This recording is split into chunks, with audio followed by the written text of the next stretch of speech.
Hi, welcome back. So today I want to talk to you about not gambling with your retirement. Great story to tell you. Not long ago, I had the opportunity to be on a cruise ship, a little family vacation.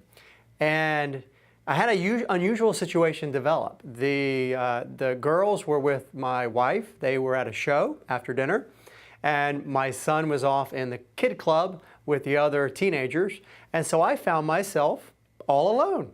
Very cool. That doesn't happen very often. So I took a little stroll around the ship, a little passeggiata after dinner. This was a Mediterranean cruise. And I just kind of walked around to see what was on the ship. Well, I was walking along and all of a sudden I heard noises, laughter, machines whirling, lights flashing. They had a casino. I didn't know that. So of course I went straight over. I've only had a few opportunities to gamble in my life, maybe 4 or 5. And when I've done that, I haven't done very much of it. But this was a unique opportunity. This was no Disney cruise. So I found my way over to my favorite game, the roulette table. And again, I haven't played a lot, but I know what I like, and I like roulette.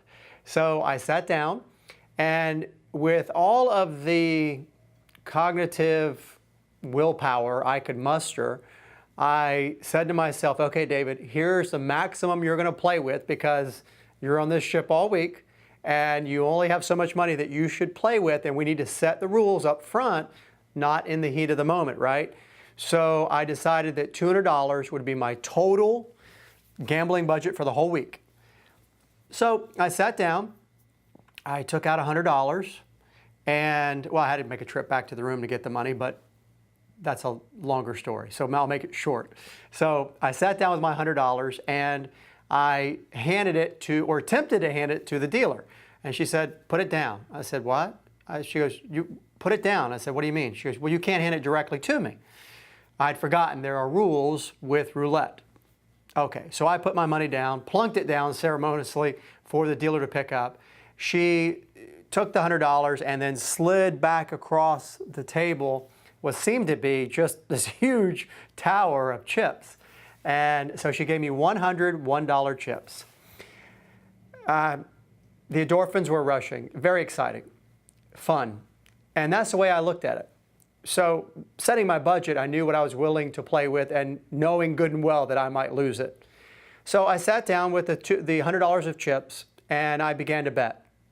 Initially, I would put some money on a dollar on each of the individual numbers. Depending on the roulette version, you've got 37, 38 numbers on the board.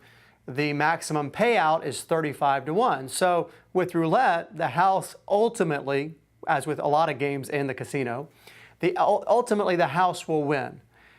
But you could get, quote unquote, lucky, catch a break, and can win in the short term.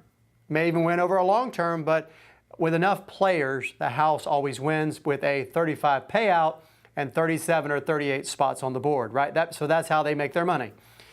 So I started playing by putting dollar bets on some of the individual pieces or numbers, and also I was hedging my bets with a bet where on maybe a section of the board. So if I was betting on, say, 1, 3, 5, and 7, I would also put a bet on the entire block that would be the numbers at the other end of the board. Or I might bet a column or a row of numbers. And the idea in my mind was, well, if one of these pays off, that's going to be a big win, 35 to 1. And if they didn't, that maybe it would hit in this other section, I'd get some cost recovery, I would recoup some of my bet, and then it would kind of even out. That was the idea. Well, it actually worked kind of as I expected, but I had marginal winners and marginal losers. So I didn't have any real, every once in a while I might have one of those numbers hit, but I was losing on the other end, and then what I was hitting over on the other side wasn't making up enough. So over time, by the end of the evening, the casino had gotten my $100. My stack of $100 chips, or dollar chips, dwindled back down to 0. So I said, okay, that's it. I'm done for the night. The next night, I said to myself, well, the gloves are off. That's it. No more hedging. I'm not going to bet down at the other end. I'm just going to make these bets on individual numbers, and I'm going to bet on numbers that seem to beckon.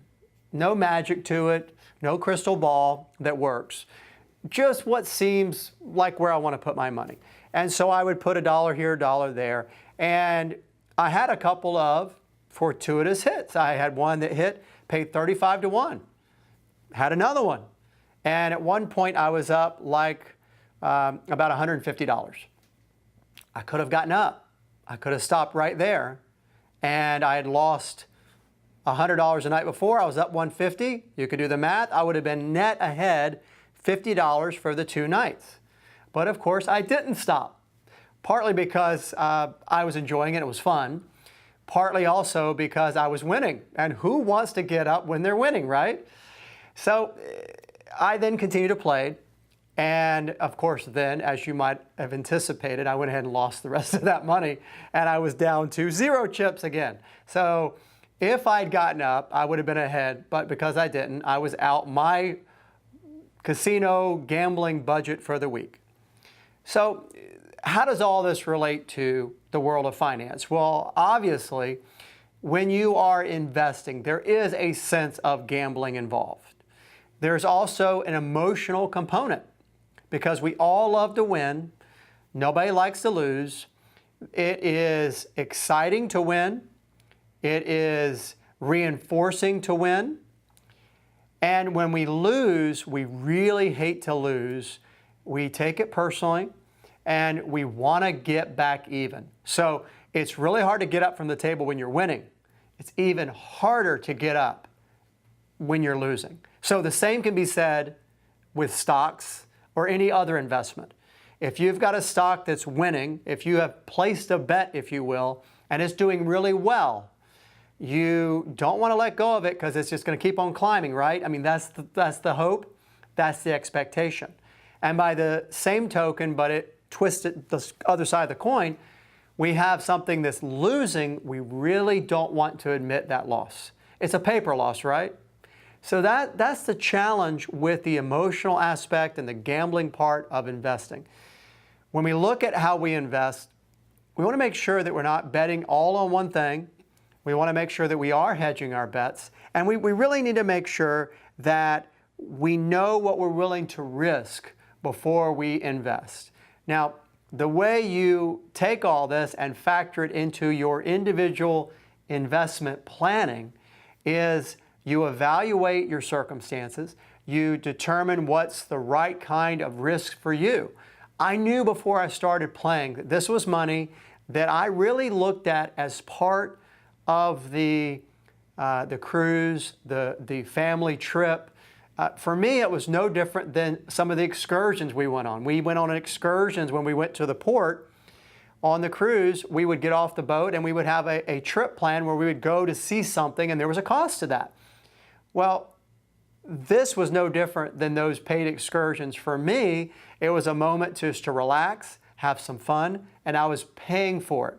So always know what you're willing to pay, what you're willing to put at risk before you set out to gamble. And don't take risks with money that you know you're going to need.